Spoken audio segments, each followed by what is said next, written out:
विश्व के कोने कोने में यूट्यूब के माध्यम से हमसे गुरु मंत्र लेकर वैदिक परंपरा में आगे बढ़ने वाले मेरे प्रिय शिष्यों, सज्जन और सन्नारियों, महाभारत की कथा सुना रहा हूँ मैं आपको। इसलिए चैनल को सब्सक्राइबर कर लीजिए, लाइक कर दीजिए। और अगर ज्योतिष का कोई प्रश्न है तो 9825200108 पर फोन कर लीजिए। हम आपको बताएंगे कि आपके कौन से ग्रह खराब हैं और उनका निवारण कैसे कर सकते हैं। चलिए तो कथा शुरू करते हैं। यक्ष और युधिष्ठिर का संवाद। पांडव का वनवास के 12 साल हो गए। तब पांडव काम्यक वन से निकल के द्वैत वन में आए। चलते चलते थक गए थे, प्यास बड़ी जोर की लगी थी, तो एक बट वृक्ष के नीचे आराम करने लगे।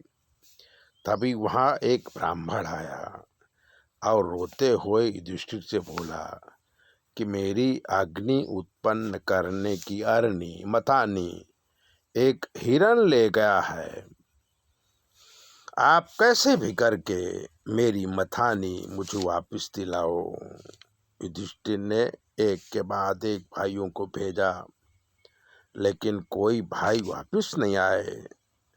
तब युधिष्ठिर स्वयं हिरण्य के पीछे गए, अपने भाइयों को ढूंढने लगे।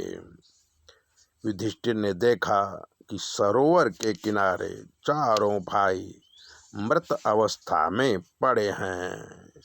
तब युधिष्ठिर ने जोर से कहा कि आप कौन हो।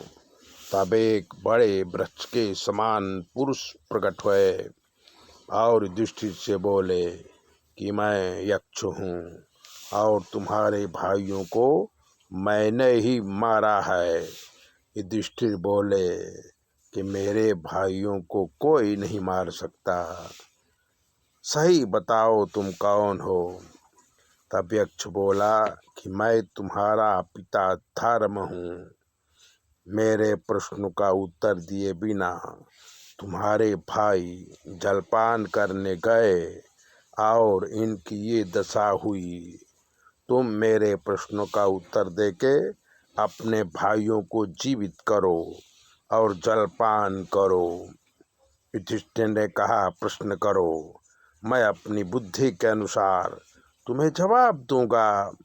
यक्ष प्रश्न करता गया और युधिष्ठिर जवाब देते गए। युधिष्ठिर के जवाब से यक्ष प्रसन्न हुआ और बोला कि 12 साल वन में कष्ट भोगते हुए कहीं तुम कमजोर तो नहीं हुए। ये परीक्षा लेने के लिए ही मैंने एक कार्य किया है। मैं धर्म हूँ। तुम परीक्षा में पास हो गए। अपने भाइयों के साथ जलपान करो और शांति प्राप्त करो। सभी भाई उठकर जलपान किए और स्वस्थ हो गए। तब यक्ष ने कहा कि मैं तुम्हें वरदान देता हूँ कि 1 वर्ष जो गुप्तवास है, उस समय अनेक प्रयास करके भी तुम्हें दुर्योधन ढूंढ नहीं पाएगा। ऐसा आशीर्वाद देके यक्ष अदृश्य हो गया। सभी भाई प्रसन्न हुए और जल लेकर के द्रौपदी के पास आए और इसी कथा के साथ ही वन पर्व की कथा पूरी होती है। मित्रों, पूरा महाभारत सुनने के लिए चैनल को सब्सक्राइबर जरूर करें, दूसरों को भी भेजें और ज्योतिष के लिए 9825200108 पर फोन करो। हम आपको बताएंगे कि आपके जीवन में क्या कमी है और आपको क्या करना है, उसका निवारण भी हम कर देंगे। चैनल सब्सक्राइबर ज़रूर करें।